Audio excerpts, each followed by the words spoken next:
All right, so here's a absolute pure admittance by me. I turned on the hockey game, Tampa Bay Lightning's, opening night.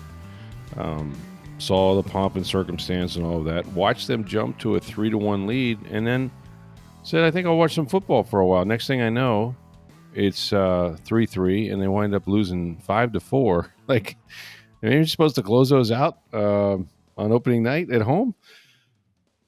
You're supposed to, yes. Mm. And that's one you don't want to let those kind of leads get away. I mean, 3-1, you should lock that game down.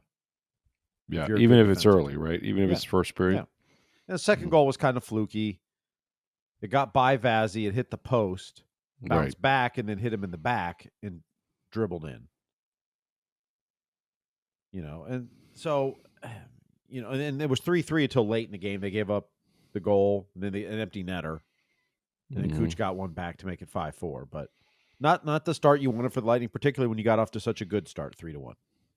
Yeah, I mean, the place was rocking, man. It was like everybody was scoring. I think Point had a goal. I think Kucherov had a goal. It was, kind of what you expected. They had a power play goal, which is something they talked about, improving the power play. So I thought Arrow was up. And it's one game, you got 80-something more. But yeah, you want to lock those down, especially when you got all that energy and everything in the building, kind of don't let that one get away. But I thought it was interesting too. Their new player that we were talking about the other night, within his first shift, he got into a fight. That was impressive. And the crowd, I mean, the building erupted. Oh my God. One, he's a big boy. He is. Two, he can handle himself. And he went against Curtis McDermott, who's a tough guy in this league and is known for fighting. Yeah. And, he beat him. Granted, yeah, he did. He had like 4 inches on him, which helps. He's only the third player in NHL history to be 6'9". Is that right? Yeah. I mean, you put him on 3-inch skates, though. It's like the dude is just, and for a guy that's going to kind of sit in front of the net, too, on top of that. It was impressive. I'm not going to lie. Like, I don't know if it was premeditated or, you go out there and that's kind of your job, but he got right into it. I think it was more premeditated from McDermott. I think probably, he's new to the Senators and wanted to show something. Yeah, probably. So the talk is this kid, so go after him. And I think Douglas was more than happy to go after it. Sure. Because, he's happy to be here, wants to make this team, has no problem fighting. So it was probably a good thing for him as well. And the building erupted when it happened, which was fantastic. It was a great atmosphere. I mean, you were there, but you always want to finish those with a win. That didn't happen. And again, one game. I don't know if you can really glean something one way or the other. I do wonder, though, if because he didn't play a lot, right, in the preseason. Like, is Vazzy, in any kind of form right now, or he'll obviously get better as the year goes on, assuming he's hurt. He's not hurt and he's not injured. I thought he made some tremendous saves. Yeah. Like, I thought you saw both teams struggle a little bit first game of the season. That's expected. Lightning got right? off to a good start. Ottawa didn't play very well the first period. Ottawa then played really well the second period. The Lightning didn't. I think part of that was just first game. A lot of the guys didn't play a lot in the preseason. Not sure. No one's played a full game, and that's what I mean. That's a different conditioning altogether. Not sure. The last game at Florida, Lightning didn't play a lot of their regulars. I don't know if that was their plan initially, but after the game, the 2 days prior that had 186 penalty minutes, I think they pulled guys out just to save them or not get them hurt. Now the power play for the Lightning went 2 for 3. It was good. Yeah, it looked good. Yeah. Cooch got 2 goals. Braden Point scored 3 points in the first period. Only the second Lightning player to ever do that in the first period of a season. Wow. Rob Zaminer in the inaugural game in 1992 did it. Rob Zaminer, wow. Yeah. But Lightning start 0-1. They have one more home game against New Jersey on Saturday night. Mm-hmm. And then they go on the road for 4 next week, including a day game on Monday for Columbus Day. Columbus Day is Monday. Okay. Yeah, in Boston. I don't know. There's something about the NHL season. Maybe it's this way in NBA and in other sports too, that I don't know that you really notice like where you're at in the regular season until it gets to be like they put up those charts that show who's clinched a playoff spot or not, Yep. You know what I mean? Like it's like everybody's playing just to get into into the Stanley Cup, you know, playoffs, and everything before that and after that really is just kind of the process. You know, like you're gonna have your So ebbs and your flows, but it doesn't seem like there's as much urgency with the regular season as other sports. so the general consensus or feeling is you kind of start looking at about Thanksgiving. Is that it? Okay. So now you're 20 to 25 games in the season. Yeah. Maybe it's probably about 20. Like it's a quarter of the way through the season. That's when you kind of start looking at, okay, where are we at? And it's held true for a lot of history. Most of the teams in a playoff spot at Thanksgiving make the playoffs. Huh. There's a few that don't, but I mean, it's really about Thanksgiving you start looking. And by Christmas, if you're not in a playoff spot, you better start pushing. Yeah, you got to push hard. Now, the Blues, 6 years ago were dead last at Christmas or New Year's and made the playoffs and won the Stanley Cup. So it's not like you're out of it at that point, but that's kind of the rule is Thanksgiving is when you really start looking. Yeah. Well, I mean, look, the core is still the core in this team, and they've been together for a while. But there's quite a few new faces too, or at least whether the guys that they got late last year. I don't know. I just when they do the introductions, I'm always kind of like know him really well. Wait a minute, when did he get here? Oh, that was trading deadline. You know what I mean? Like there's kind of a mix of their team, but it's still the guys we all know. I mean, look, it's one game. We're not going to do an autopsy here on this thing, but the building was alive. I assume that the atmosphere was what it always was. The game day experience the same. And the other thing that's we've not really talked about much is they got new owners. Well, Jeff Vinik is still running the team, although there's new owners, and they've been there for a year now. They took over about this time a year ago. So the process, the game day, everything's the same. Everything, this experience is pretty much the same. Yeah, I mean, the biggest thing is the arena's name changed.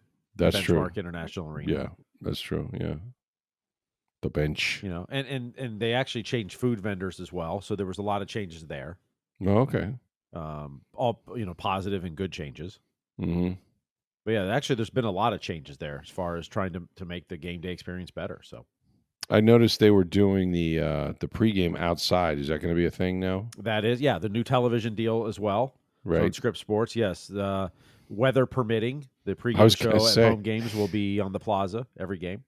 You know what my first thought is I hope they had a lot of fans on those guys, and I don't mean people like root for the Lightning. I mean like it's really humid out there, Well, you notice the guys were in polos there. And then total. When they go inside, they're in their suits then. So. Yeah, exactly. Like you just can't dress. You're in Florida, man. It doesn't matter what time of year it is. If you're outside, you're probably going to sweat. Yep.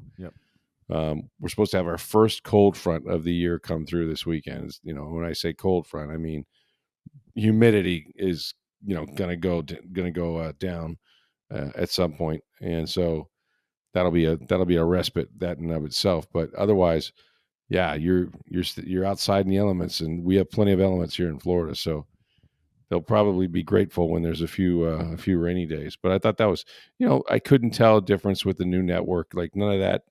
I'm able to get it on my cable system because I have Spectrum. Yep. I guess people can get it, with rabbit ears if they don't. But rabbit ears, it's also on DirecTV, Frontier, and there's a few others as well. Yeah. But the game day operation, as far as the TV goes and everything, felt the same. Obviously, the talent's the same. The broadcast. Well, actually, the pre and the post game intermissions, there's two analysts on the desk instead of one. So, like today, it was Paul Kennedy, Braden Coburn, and Pat Maroon. I did notice that. Yeah. So the play by play is still Dave Randorf, Brian Engblom, Gabby Shirley reporting. So that doesn't change. But and Pat's going to be great. I mean, he's perfect for that. So. Well, I mean, you're underway. The hockey season is here. It's the best time of the year. I love this time of year. You've got Major League Baseball playoffs. Obviously, NHL has started. The NBA will be starting soon. College basketball. The NFL is well into its going into its second month now. So everything is kind of running up and at the same time. So there's no lack of choices, and that's probably why I turned away from the the hockey game. I was watching here's the thing. Like, you think Thursday night football, right? Giants, Eagles, Eagles at Giants. Eagles will kill them. Nope, not so fast, my friend. Jackson Dart and the boys took down the Eagles, who suddenly now are not a dominant team. I know the Bucs lost to them, and we all remember how that game started.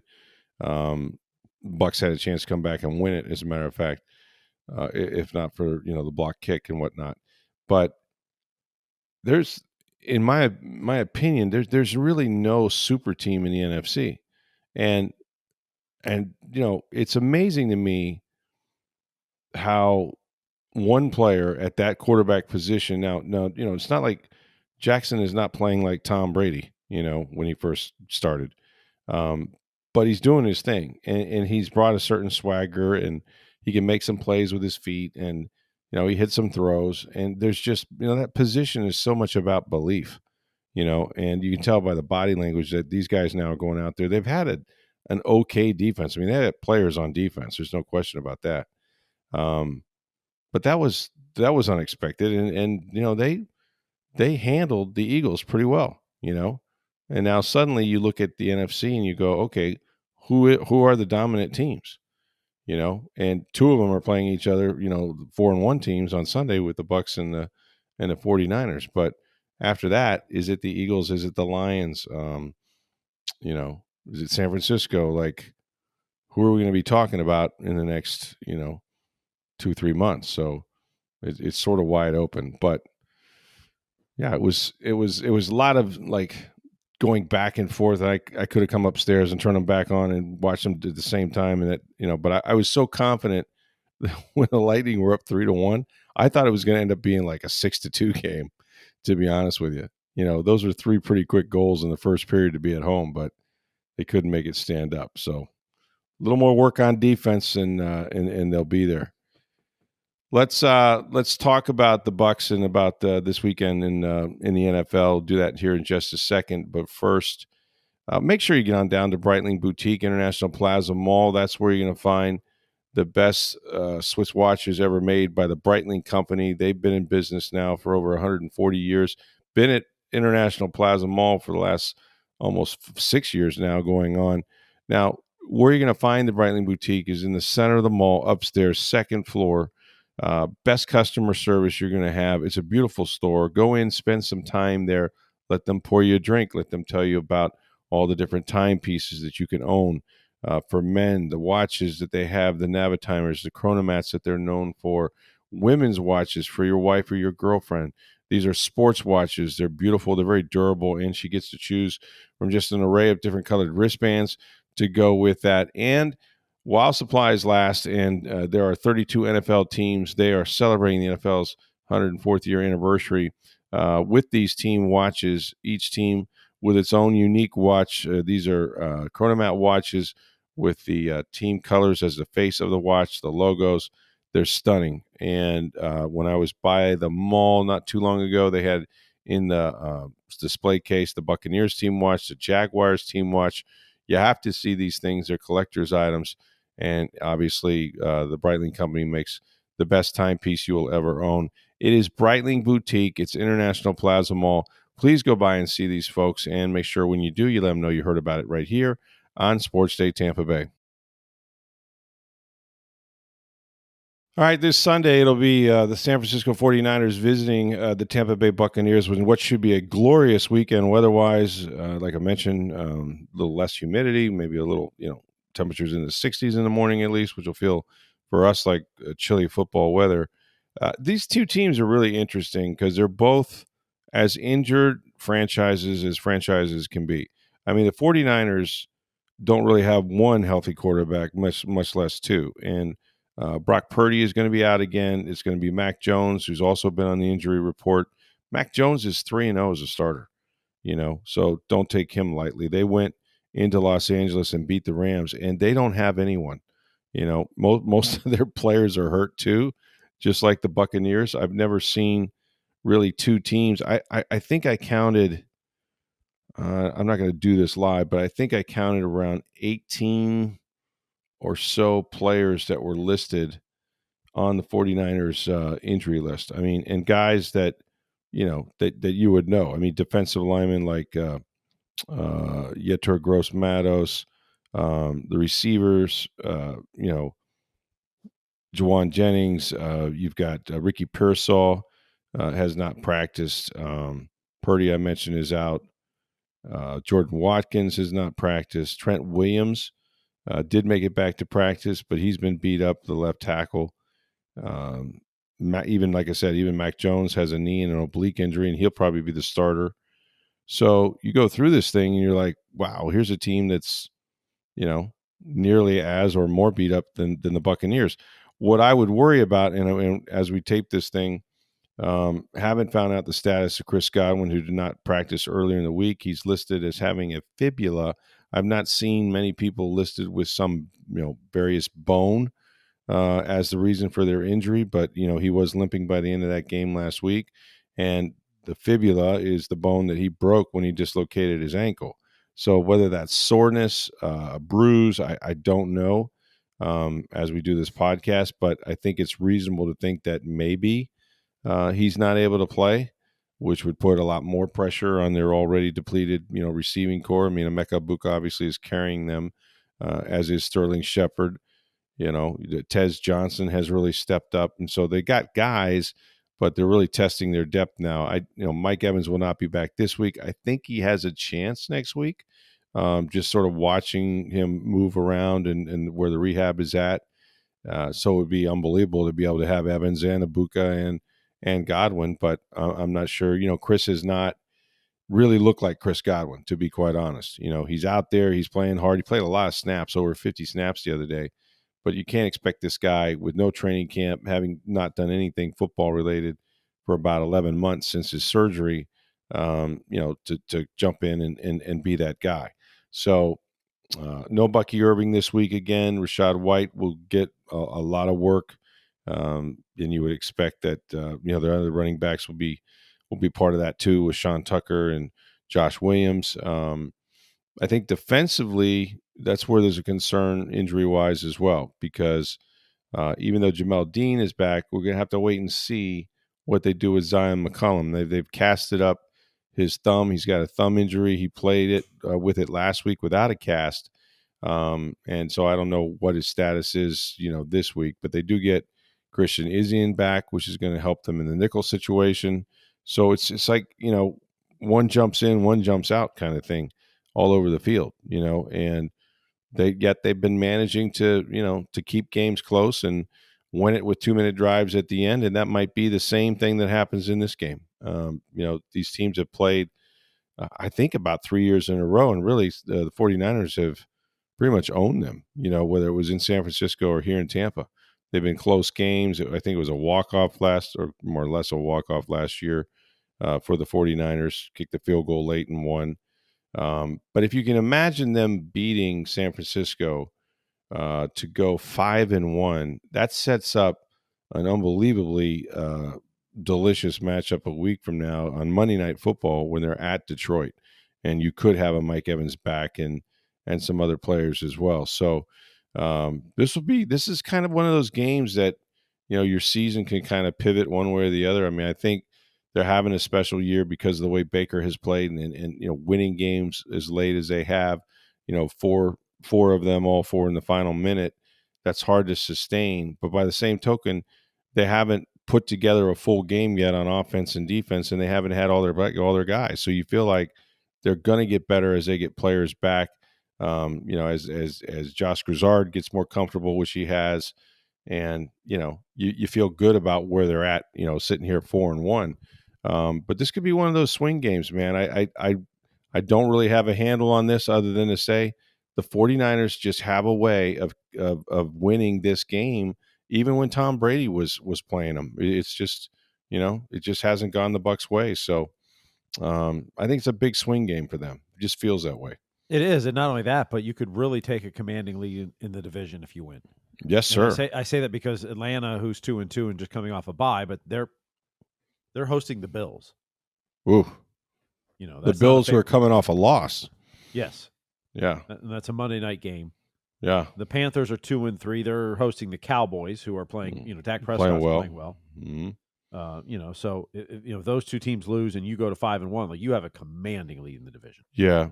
And it's undeniable that this division is the worst in football, right? And it has been for a while. Um, I can't explain why Atlanta's not better. I look at them and I see the offensive talent they have. Now they've switched quarterbacks, obviously, and might take a while for Michael Penix Jr. to get going, and Raheem is going to be under fire, even though he's in like his second year or whatever. But you know the Saints don't have a quarterback, and they got old fast, and they've got they're sort of a team in transition that way. Carolina will look good one week, bad the next. I don't know if Dave Canales is going to make it. If he'd have lost last week, that would have been a dark and gloomy place up there in Charlotte. They managed to pull that out, but it's just such a long season that these teams will be different, when they get back into division play than they are right now. But the Bucs, you're right, they could take a commanding lead in that division. They could run away with it because they already have their one division game was against Atlanta, and they won that one on the road. So you kind of got not only a victory at hand, but one on the road, which is almost worth two. So um, I I don't think there's any reason, barring more injuries or something to Baker Mayfield, that you would expect the Bucs not to win this division. I thought it was theirs to win in the beginning, and yeah, you could run away. And I think at this point, because of their start that they've had and the way they've done it, if you're the Bucs, man, you should be thinking, and I know they think this way anyway, but like you should be thinking, we got a chance here to put together like a really special season, and I mean, a high seed in the NFC. Who knows? Maybe even the top seed. Like I said, there's no dominant. At least right now, there's no dominant team in the NFC. The Lions have their issues. They've had injuries. Everybody's kind of nicked up somewhere, and I just don't see there's not a team on their schedule now. Suddenly, you don't think they can't beat. They're in the thickest part of their schedule, the most competitive part, and it's going to turn back to conference play. And you have some teams like Arizona in there at home. Games that you should be favored in. They've still got to go, I think, out to Los Angeles and play the Rams, which will be a tough game. Because I think the Rams are one of those teams in the NFC too that can turn it on because of Matthew Stafford and their coaching staff, obviously. But I look at this game as you haven't beaten the 49ers in a while. Your quarterback is the hottest quarterback right now. If I see Steve, I can't turn on the TV right now that someone's not talking about Baker Mayfield. And I guess, deservedly so, the kind of year he's put together. Well, yeah, I mean, you could make a case and a pretty convincing one that he's the MVP right now. Mm-hmm. A lot of Like, people have ranked him as Yeah. I think he might be the best odds you can get for the MVP of the season. Yeah, and this, 4 comeback wins, 4 last minute wins. Mm-hmm. I mean, that's a quarterback leading a team. What he means to his And team how is the most valuable he is. valuable. Yeah, Mhm. absolutely. Right.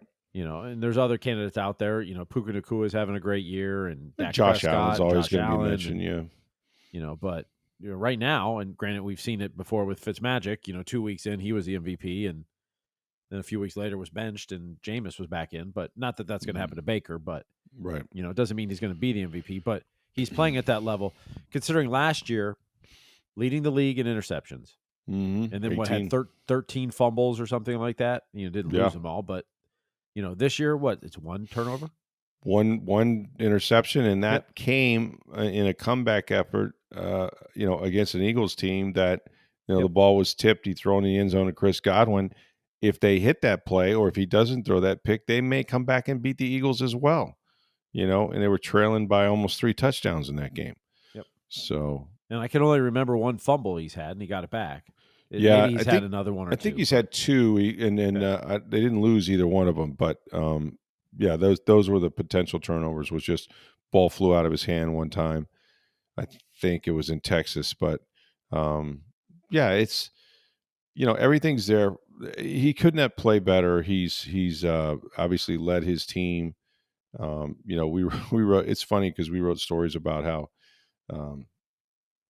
the heckling that was going on before the Seattle game and him giving it back to people. And I was listening to Colin Cowherd, who has been a big Baker detractor, almost from the word go. I mean, and I like Colin. He's brilliant. He's had this show now for a long time. He started one of his first stops was here in Tampa Bay. He was on with Hubert Meisel, our columnist, the late columnist for the Tampa Bay Times.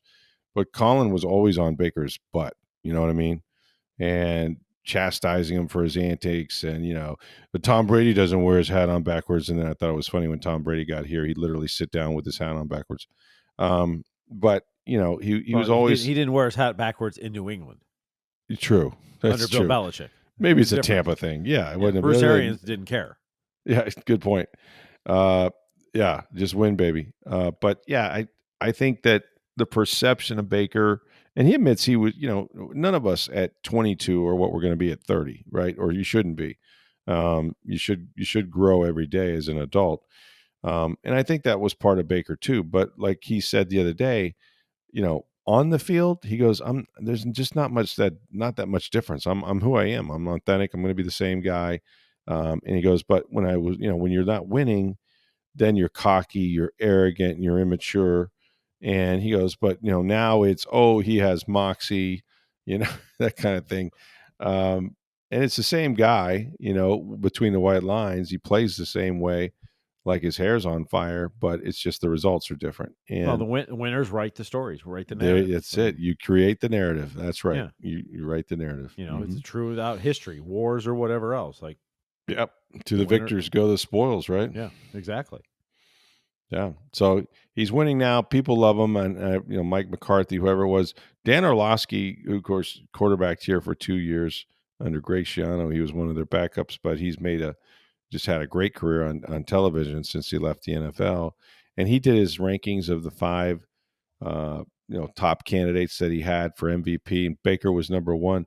You know who was number 5? Emeka Egbuka. I was like, oh, okay. We're not talking rookie of the year now. We're talking actual, MVP. But when you have 2 players like that have had such a great start the way these 2 have this season, you can kind of understand it. Puka Nacua didn't have such incredible numbers, more receptions than everybody else. Like Egbuka may be considered. He was on there too. Top receiver right now. Yeah, he had Puka Nacua at number 4. Yep. If you extrapolate those out for a 17-game season, like they're ungodly numbers receiving. He's over numbers 2,000. He would have the over record. 2,000 yards. Yeah. Yep. Just in something like 150 catches, like something insane. And who knows? He's certainly he's capable of it, and he's got Matthew Stafford throwing the ball to him. So this thing's going to get really interesting here. I think really these days, I would look at September, and Bowles has said this several times, is because there's no preseason, and because what little preseason there is, nobody plays their starters, and if they play their starters, they play them very sparingly. Like when I say like maybe a series or 2. Total, right, for the 3 weeks that you're playing preseason games. This first month is kind of the preseason. You're trying to win, and guys are playing themselves into shape by playing full NFL games. But as far as identifying what kind of team you have, who's going to be good, who's not, we always said week 1 is a liar. Now I almost feel like it takes at least a month, maybe longer, to sort of the really good teams are going to be good teams. And I think we see that, and then you're going to have really bad teams that are just going to be bad. And we've seen that. And then there's still teams in the middle that we still don't know what their fate is going to be. The Giants may be that team, with the rookie quarterback with Jackson. I mean, you just don't know. We're still trying to find out about Dallas. We're still trying to find out about some of these teams that are sort of in the middle. But I think once you get, later into October, and certainly Tom Brady used to say the season starts at Thanksgiving, that's when, you start to separate the playoff teams from the others, and what position you're going to have that final month of the season. But there's so much that can happen in a game and in a few weeks that it certainly changes quickly. And that could be the case too with the Bucs. As we're doing this podcast, like I worry about Chris Godwin. I don't know what his future is going to be, whether it's something that's a setback or something he can recover from. But you do look forward, if you're a Bucs fan, to the day when you can just imagine, right? Imagine that Bucky Irving is healthy again, that Mike Evans is back on the field with Emeka Ibuka and this version of Emeka and maybe Chris Godwin. And then how about if Jalen McMillan joins them? Cade Otton got off the snide. They got the ball to him a little bit in this last game. He's been sort of like the unselfish guy that has had to stay in and help with pass protection because, the offensive line was in shambles and both tackles were out at one point. Now, last week, they finally got him the ball, and then Rashad White's playing good football. We still haven't seen Sean Tucker very much. So they got plenty of weapons. And if you got a Luke Gedeke back, and he's on IR, so I don't know what his timetable is. But Charlie Heck, I think, has settled down at right tackle. I think he's been much better on that side, even though his job is to be a swing tackle, than he was trying to play left. And that might be why they did what they did and shuffled the deck and had Graham Barton bounce outside and play left tackle. But on the right tackle, he's been fairly solid. Michael Jordan, who had started at guard the first 2 weeks and went out, he could come back this week. He's been practicing. So as they get their pieces together and the continuity and stuff starts to happen, I think this offense, the way they put up 38 points last week, they're capable of doing that, having that kind of explosiveness. I don't know. It's been like 11, 12 games or something like that of 20 points or more in games. I think they have the longest streak of 20 or more points in every game. So it's an explosive bunch. And then, what I would worry about if I'm the Bucs, and I don't know what they do about this, because I think it's going to get them in the end, is that the inside linebacker position, even though Levante David made maybe the play of the year so far for them with the interception, late in that game at Seattle, the coverage on the inside part by their inside linebackers is bad. I think Servassier Dennis, Pro Football Focus does the ratings and whatnot. And I want to say that Dennis is, if he's not the worst, he's one of the worst rated guys in pass coverage. And Levante David, at obviously at his age now, 34, 35 years old, he's down there as well. He's not as low as Servassier, but he's pretty low, and, we were talking, to some of their coaches and just, the recognition of, keeping one eye on the back and one eye on the tight end and, understanding, they're in the zone a lot and then finding the ball carrier. Like there's a lot going on there in the middle of the field and a lot of space in football now, the way they spread you out. But in this game, Christian McCaffrey as a receiver has the largest per catch average in the NFL by running backs. And so McCaffrey is playing. They don't have a lot of their guys, but they do have Christian, and he wins on routes. Even if you were playing a man-to-man, he's going to beat you. So I think in this game, the difficulty will be trying to play the run, but then also cover McCaffrey out of the backfield. And then they got other weapons too.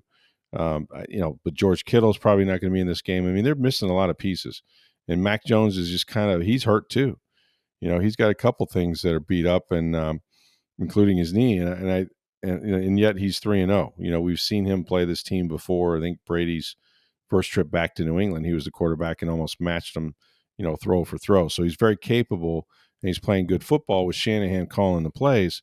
But they're undermanned, but they got to find a way to stop McCaffrey. And when they go to Detroit, they got to find a way to stop those two running backs, and so I don't know that there's nobody on the roster that you can say, okay, take Servassier out and then what? Play Deion Jones? I mean, Deion Jones in his time is one of the best cover linebackers there is. He's got probably more interceptions than most active players now.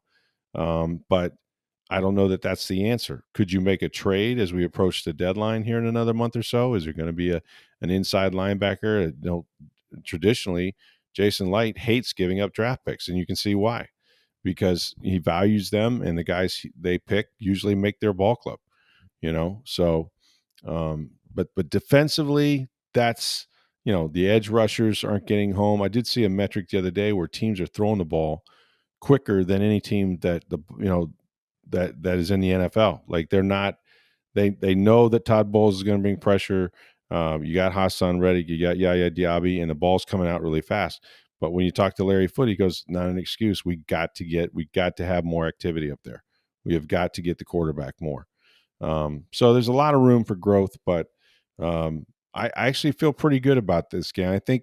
I think this, Steve, they're the hot team right now. They have a hot quarterback and a hot passing game, and they can put up points with or without Bucky Irving and Mike Evans. So that's kind of what you got to do, right? You got to ride that wave. Ride that wave and don't turn the ball over. Don't turn it over. Perfect. Yeah. I mean, that's really what they've been very, very good at this year. Yeah, one interception for a guy that led the NFL, and Yep. that's a very intentional by Baker. Mm-hmm. Yeah, he's commented to you and many others that was a huge focus this offseason. Like, yeah, you can't, you're not going to make your Super Bowl dreams come true leading the league in interceptions. Nope. And then add to it a ton of fumbles on top of it. Like, right. It's a very conscious effort by Baker. Mm-hmm. And it's been impressive without having his full complement of receivers at the same time. Right. Or his offensive line. No, that too, especially early. Because you would think you would not trust those guys. And, I'm going to write a story in the Tampa Bay Times on TampaBay.com that'll be in there on Sunday. You can probably read it online before that, about how this team is throwing the ball down the field better than they ever have. I mean, Baker's accuracy, when he can step into a throw, when we saw that one throw last week to Ibuka that was 64 yards in the air, and it was a dart, and, but you got to have protection first and foremost to throw those. And they've had some chunk plays and explosives in their passing game that they didn't have last year, and Ibuka is a big part of that. But so is Mayfield, and he's getting the time to step into some throws. He's created some big plays, and when they say big plays in the passing game, that's considered 20 yards or more air yards, and he's done that. He's done that as well as anybody in the league. So, if they can run it, if they can have the explosives like they've had in the passing game, and if they get guys back, without losing other players. It's been something every week. And, the cornerback position right now is vulnerable because Dean's coming back off an injury. We still haven't seen Benjamin Morrison healthy yet. Now you have Zion McCallum, who's their best cover corner. He may or may not play, with that thumb. You may have to just kind of suffer through it or go the Ronnie Lott route and cut it off. I don't know which, but, you're going to have those guys on the outside to give you a chance. And it's been fun to watch. It feels like they're on the precipice of something special because you don't win games the way they have in the final minute without having a little bit of special sauce to your group. Like these guys, they don't panic. They do a lot of this 2-minute work. And when you have a hot quarterback, we've seen it with Mahomes, we've seen it with Josh Allen, we've seen it, with Brady when he was winning all those Super Bowls. Jalen Hurts when they won last year. Like your guy has to be playing really, really well, in the big games, in the big moments, and that's what they have. It just feels like a special year. So we'll see if they can keep it going. The schedule's not going to get easier for them, that's for sure. But this is a big one. We got college football this weekend too. Some interesting games on tap, I think. Yeah, South Florida tonight at North Texas, who's undefeated in a conference game there. Yeah. So South Florida now 24th in the country, looking to maintain that. Florida State's got Pittsburgh. They're hosting Pittsburgh. Okay. And then Miami's on a bye, and Florida's at Texas A&M, top 5 matchup there. That's a tough matchup, yeah, for Texas, for Florida. I wonder how much of a boost they'll get from beating Texas at home. Every time you start to count them out, Yep. They come back, and a lot of it obviously has to do with DJ Lagway and how he's going to play. They found their freshman stud receiver last week. I mean, that guy's a beast. The defense is playing well, so maybe the Gators got a little run in them. But and then nationally, there's some good games: Ohio State, Illinois, love that one. Yeah, Alabama, Missouri, okay, Indiana, Oregon, all top 25 matchups. Those are good ones. I'm not so sure that Oregon isn't the best team in the country. By the way, I want to see as they go forward, like what's going to happen with them. But Alabama has started to bounce back a little bit. The SEC still, a very, obviously contested conference. So it's a great time of the year. You got, the baseball playoffs are going on. There's so much. Hockey's back. Like you got to have the multiple TV screens or your phone or whatever it is that you watch it on. But and not for nothing, but a little taste of fall this weekend for us. Just even if it's just that, 60-degree morning without the humidity, man. I'm so fired up about this. I'm so fired up that Sunday should be beautiful out there. If you're going to Raymond James Stadium, you're going to love it. So appreciate you guys listening each and every week. Please get on down to Breitling Boutique, International Plaza Mall. Make sure you check out all the beautiful watches they have there for women, for men, the NFL watches, 32 team watches. It's Breitling Boutique, International Plaza Mall. Let them know you heard about this on Sports Day Tampa Bay. Thanks for listening, everybody. For Steve Versnick, I'm Rick Stroud, Tampa Bay Times. Have a great weekend.